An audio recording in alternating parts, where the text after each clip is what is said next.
जीवन की आपाधापी में कब वक्त मिला कुछ देर कहीं पर बैठ कभी ये सोच सकूं। तो अभी मैं एक्चुअली हूँ बगोरी विलेज में। ये हर्षिल में जैसे कि मैंने आपको बताया था कि हमें कोई होटल से कोई रूम नहीं मिला, तो हमने हर्षिल से थोड़ा सा आगे बढ़, हर्षिल से एडजस्टेंट है, टच ही है हर्षिल से। जैसे एक ब्रिज क्रॉस करके आपको एक बगोरी विलेज है, वहाँ पर आपको आना पड़ता है। और ये रहा पूरा बगोरी विलेज। आपको दिख रहा होगा कि पूरा गांव अभी सुनसान है, पूरा गांव खाली है। बिकॉज जैसे कि अभी 4 धाम यात्रा नहीं है और सर्दियों का टाइम है, तो क्या होता है ये सारा गांव जो है ये चले जाता है उत्तरकाशी, और फिर गर्मियों में ये लोग वापस यहाँ आ जाते हैं। और इस गाँव के बारे में एक चीज़ आप वो दिखेगा, पूरी ग्लेशियर्स दिख रहे हैं यहाँ से। बहुत सुंदर गाँव है, बहुत ही आइसोलेटेड, बहुत प्यारा गाँव है ये। सारा गाँव सुनसान है, कुछ नहीं है यहाँ पर अभी। बस जैसे कि अभी कुछ लोग आते हैं यहाँ पर, अभी भी कुछ लोग ट्रैवलर्स टूरिस्ट आते रहते हैं, तो इसलिए कुछ होम स्टेज यहाँ पर लोगों ने खोल दिया, यहाँ के गांव वालों ने। तो इस गांव के बारे में मैं कुछ बताना चाहता हूँ। ये गांव है बगोरी विलेज, और ये गांव है भोटियाज का विलेज। जो जट भोटियाज होते हैं उनका ये गाँव है। और ये गाँव के जितने भी लोग हैं ये रहते थे पहले निलोंग वैली में। आपने अगर निलोंग वैली का नाम सुना होगा, गंगोत्री से ही एक रूट कटता है, वहाँ पर है निलोंग वैली। लेकिन जब चाइना के साथ वॉर, और वो जो निलोंग वैली है एकदम चाइना के बॉर्डर पे ही पड़ता है। जब चाइना के साथ वॉर हुआ था 1962 के बाद, तो वो पूरा का पूरा निलोंग वैली है, वहाँ के जितने गांव थे वो सारे गांव रिलोकेट किए गए, दोबारा वापस बसाए गए। कुछ को यहाँ पर हर्षिल में बसाया गया, कुछ को ये बगोरी विलेज में बसाया गया। एक डुंडा गाँव है, वहाँ पर कुछ लोगों को बसाया गया। उत्तरकाशी में काफ़ी लोगों को बसाया गया। तो और निलोंग वैली के बारे में एक बात करना चाहता हूँ कि वहाँ पर आप जा नहीं सकते हो। अगर आपको जाना है तो उसके लिए आपको स्पेशल परमिशन लेनी पड़ती है, अगर आपको वो एरिया एक्सप्लोर करना। इनफैक्ट यहाँ के जो गांव वाले हैं उनको भी वहाँ पर जाना प्रोहिबिटेड है, अलाउड नहीं है।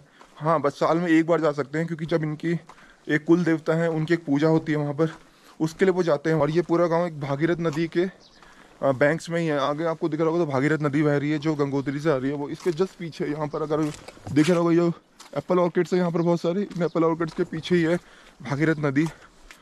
तो हाँ, काफ़ी सुंदर गांव है, एक आइसोलेटेड सा है, एक अनएक्सप्लोर्ड है बेसिकली।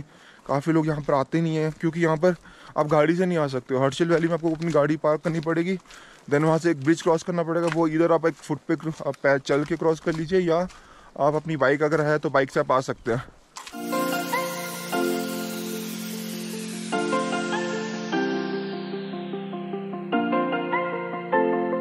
यहाँ पर ना ठंड थोड़ी है सुबह सुबह, तो मैं सोच रहा हूँ थोड़ा सा मॉर्निंग वॉक पे निकल गया था मैं कि थोड़ा चलो थोड़ी गर्मी आ जाए। तो मैं सोच रहा हूँ थोड़ा भाग के आपको दिखाता हूँ कि गाँव कैसा है। पीछे आप देख रहे हो ग्लेशियर्स कितने सारे मेरे पीछे। भागने से गर्मी तो आ रही है थोड़ी थोड़ी। मैं वैसे यही करता हूँ, जब ठंड लगती है ना तो थोड़ा भाग लेता हूँ।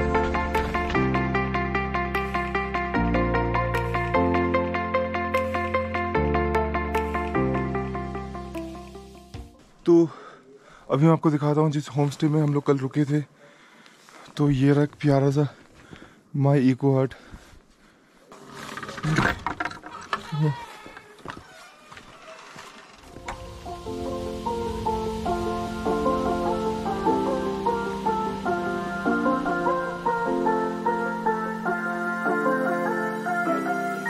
मैं गया था अभी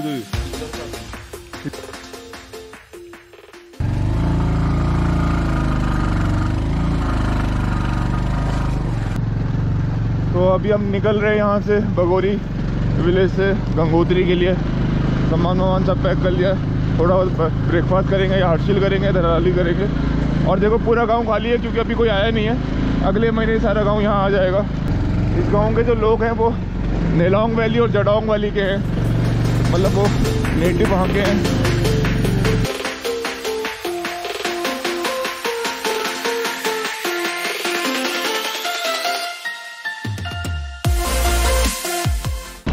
तो मुझे याद है 6 साल पहले भी जब मैं बगोरी गांव आया था, तब मैं विलेज को हमने इतना एक्सप्लोर नहीं किया था।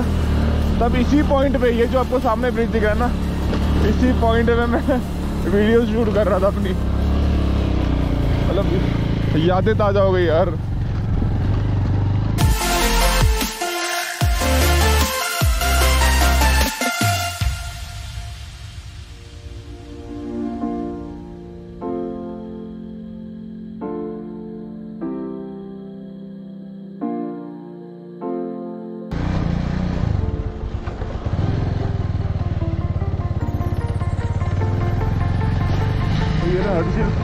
जैसे कि मैंने बताया था बहुत छोटी सी जगह है, बहुत, क्योंकि होटल से बहुत कम है यहाँ पर, बहुत कम होटल्स हैं, इसलिए सारा कल फुल हो गए थे जितने होटल थे।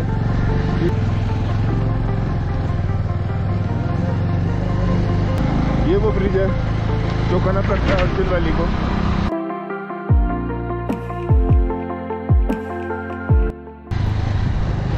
और यहाँ पर BRO का, आर्मी का एक छोटा सा कैंटोनमेंट बना रखा है हमने, सेटअप है, तो वो तो मैं सिक्योरिटी रीजन की वजह से आपको नहीं दिखा सकता, तो मैं आपको आगे दिखाता हूँ। पुनः आगमन की प्रतीक्षा में सदैव। तो ये रहा हर्षिल का गेट, इस गेट से आप अंदर की तरफ आओगे, यहाँ से हम निकलेंगे बाहर की तरफ। आप जा रहे हैं, यहाँ से है गंगोत्री, 1 घंटा लगेगा यहाँ से, सिर्फ 1-8 घंटा, ज़्यादा नहीं है। पहले धराली आएगा, छोटे मोटे 1-2 गांव और आएंगे धराली।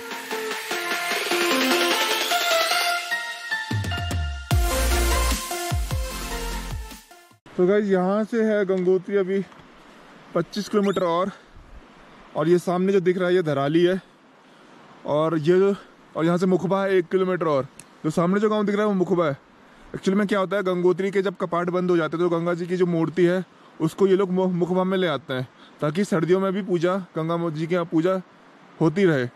तो जब सीज़न स्टार्ट होता है, कपाट खुलते हैं, तो वापस ये मुखबा गांव से जो मूर्ति है उस मूर्ति को ले जाकर ये लोग वापस गंगोत्री में स्थापित कर देते हैं। तो अगर हर्षिल में आपको अगर कुछ होम स्टे नहीं मिलता है या कुछ होटल्स नहीं मिलते तो आप धराली आ सकते हो। धराली में आपको अमूमन मतलब मिल जाता है नॉर्मली, क्योंकि यहाँ पर इतने लोग नहीं आते।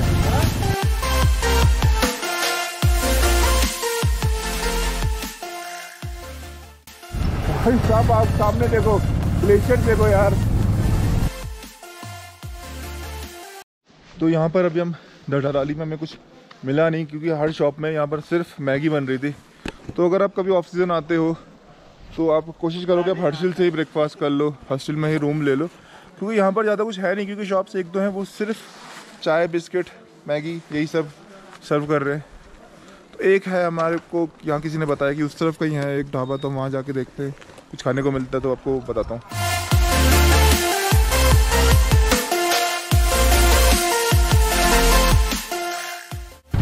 वो देखो भाई, ग्लेशियर तो उस तरफ,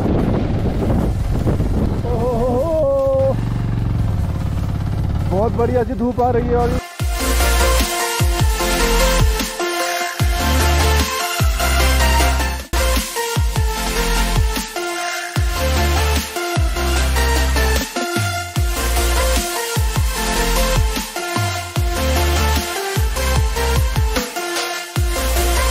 तो ये भैरव घाटी, हम भैरव घाटी में पहुंच गए। तो यहाँ पर एक भैरव मंदिर है, प्राचीन मंदिर है भैरव घाटी का। यहाँ से गंगोत्री 10 किलोमीटर दूर है और है, तो 15-20 मिनट और लगेंगे। तो दिखाते हैं आपको क्या ले रहा हूँ।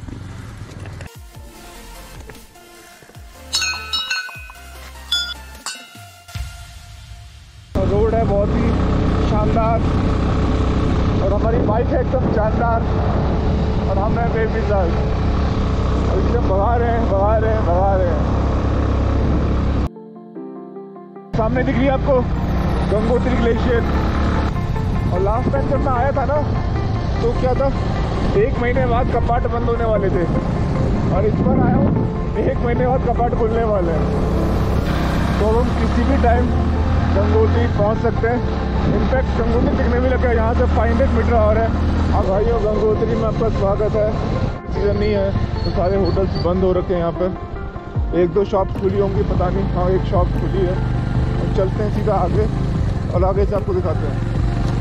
जैसे कि अभी सीजन नहीं है तो हम अंदर तक भी जा सकते हैं, तो हम बाइक को अंदर लेके ही जा रहे हैं। और बाइक को आप इतने अंदर तक नीचे सिर्फ ऑक्सीजन में जा सकते हो। गंगोत्री की गलियों में आपका स्वागत है। देखो सारी शॉप, सारे होटल सब बंद है, क्योंकि अभी सीज़न नहीं है, जैसे मैंने को बताया। लेकिन हम बाइक को ले जा सकते हैं अंदर तक, कितने अंदर तक जा सकती है बाइक।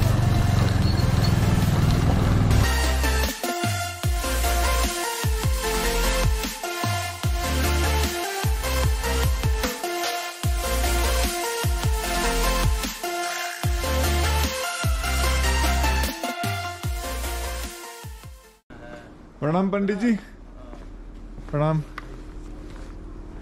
वो याद नहीं है, वो सिखा जो कौन सी ऊर्ध्वगामी होती है, वो भी एक और होता है ना, वो याद। अभी जैसे कि मैंने बताया था कि अभी सीजन नहीं है, अभी कपाट बंद है, कपाट अगले महीने खुलेंगे।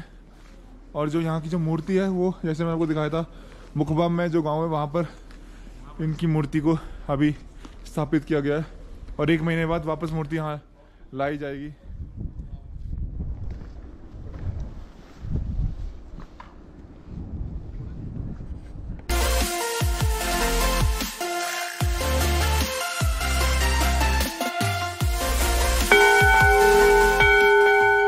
तो ये लोग सब यहाँ पर पहली बार आए। अभिषेक कैसा लग रहा है गंगोत्री पहुंचकर? अगर जीवन में आपकी बहुत सारी परेशानियां हो, बहुत दिक्कतें हो, आपको बहुत कुछ ऐसा लग रहा हो कि कुछ समझ में नहीं आ रहा हो कभी कभी लाइफ में, तो लोग क्या करते हैं, थोड़े टाइम तक के लिए दिमाग को शांत करने के लिए नशा करते हैं, ड्रग्स लेते हैं, कोई कुछ करता है, कोई कुछ करता है। लेकिन मैं बोलूँगा कि वो बेकार छोटे नशे हैं। बड़ा नशा करो, घूमो, और घूमने के बाद ना आप जब यहाँ पे ऐसी सुंदर वादियों में घूमोगे तो तुम प्रेजेंट में खो जाओगे और अपनी सारी प्रॉब्लम्स को भूल जाओगे। ये देखो कितनी सुंदर लाइन लिखी हुई है, शशि ललाट सुंदर सिर गंगा। जो है भगवान शंकर के बारे में बताया जा रहा है कि उनके ललाट पे चंद्रमा है और बहुत ही सुंदर लग रहा है, उनके ऊपर से गंगा भी निकल रही है। नयन तीन उपवीत भुजंगा, 3 नयन है और उन्होंने गले में भुजंग की माला पहन रखी है। श्री ललाट सुंदर सिर गंगा, नयन तीनी उपवीत भुजंगा, पूछे ही रघुपति कथा प्रसंगा, सकल लोक जग पावनी गंगा। हम जा रहे हैं थोड़ा सा आगे, पीछे मेरे मंदिर है, हम थोड़ा सा आगे जा रहे हैं नदी में, गंगा नदी में, जहाँ पर हम थोड़ा सा स्नान करने की सोच रहे हैं कि स्नान करेंगे। और यहाँ से आपके गोमुख के लिए ट्रैक जाता है, यहाँ से अराउंड 14 किलोमीटर है गोमुख।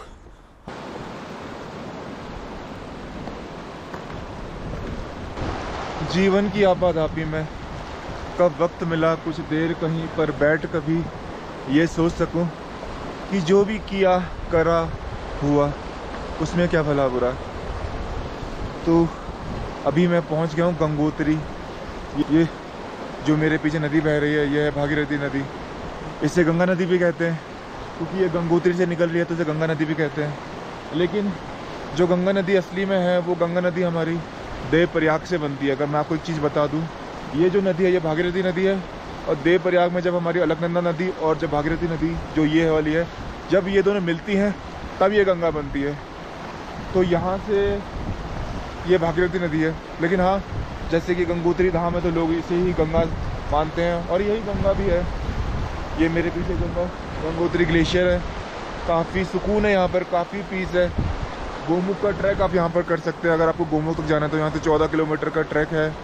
फिर उसके बाद वहाँ से तपोवन जा सकते हैं, एंड यहाँ से ही होते हुए आपको बद्रीनाथ के लिए भी एक बहुत बड़ा ट्रैक है, मतलब वो अराउंड 10-15 दिनों का ट्रैक होता है, वहाँ तक भी जा सकते हैं। अब मैं आपको दिखाना चाहता हूँ कि देखो यहाँ पर ये रहा गंगोत्री मंदिर और ये रहा मेरे सामने पूरा गंगोत्री धाम। वो हिंदू माइथोलॉजी के अनुसार जो ये भागीरथी नदी थी, ये सबसे पहले भागीरथ है ना, जो राजा भागीरथ, वो लेके आए थे। तो वहाँ गंगोत्री से ये नदी निकलती थी गोमुख से, और भागीरथी ये नदी लेके आए थे। जब ये धरती पाई तो उसका नाम भागीरथी पड़ गया, पतित पावनी गंगा नदी। और यहाँ पर जो अभिषेक है वो पूजा कर रहा है क्योंकि वो काफ़ी धार्मिक है, बहुत पूजा पाठ में विश्वास रखता है और रखना भी चाहिए। आप किसी भी धर्म से जुड़े हो, आपको अपने धर्म में आस्था होनी चाहिए, क्योंकि अगर आस्था है और आप किसी पर विश्वास करते हो तभी ज़िंदगी का कुछ मतलब है, नहीं तो ज़िंदगी का कुछ मतलब नहीं है।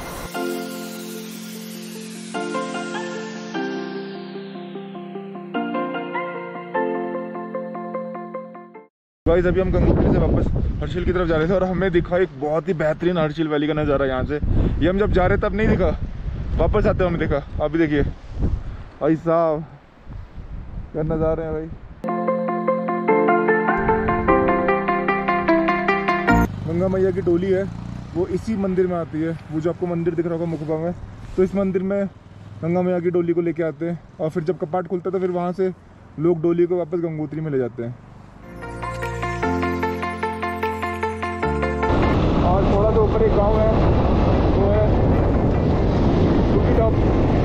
यहाँ से आप देखिएगा इस नज़ारे, ऊपर देखो पहाड़ों पर अभी भी बहुत बर्फ गिरी हुई है।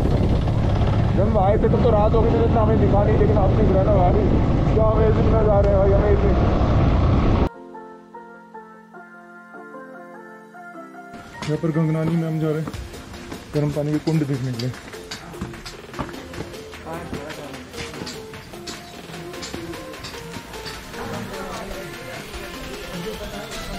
कुंड तो है अभी बंद, लेकिन यहाँ पे एक धारा है जो कि बहुत गर्म है, बहुत ही गर्म है। तो गाइस अब हम आ गए हैं उत्तरकाशी। यहाँ पर हमने एक होटल ले लिया क्योंकि आज ऑलरेडी हमने 120-130 किलोमीटर हमने ड्राइव कर लिया था, तो और बड़ा हेक्टिक हो गया था। कल से भी ड्राइव कर रहे थे और आज भी राइड कर रहे थे। हमने सोचा कि चलो थोड़ा आज रुक जाते हैं उत्तरकाशी कल। और ये हमने एक रूम लिया एक होटल श्री करके। अभी जैसे सीज़न नहीं चल रहा तो ये काफ़ी बड़ा रूम है, स्पेशियल है, 4 बेड लगे हुए, और ये हमें मिला 700 का। तो बस आज के ब्लॉग में इतना ही, डे 2 आज एंड करते हैं। तो ठीक है, आपको अगर ये गंगोत्री ट्रिप की जर्नी पसंद आ रही है तो आप इस चैनल को लाइक शेयर एंड सब्सक्राइब कर सकते हैं। एक बढ़िया से कमेंट कीजिए कि आपको क्या अच्छा लगा। आपकी अगर कोई क्वेरीज है गंगोत्री के रिगार्डिंग, आपको अगर गंगोत्री का भी ऑन सीजन या ऑफ सीजन कभी भी आना और कहाँ रहना है, क्या करना है, अगर आपकी कोई भी क्वेरीज है तो आप कमेंट बॉक्स में बताइए और मैं उसका ज़रूर ही रिप्लाई करूँगा। तो अपना ख्याल रखिए और खुश रहिए। Bye bye.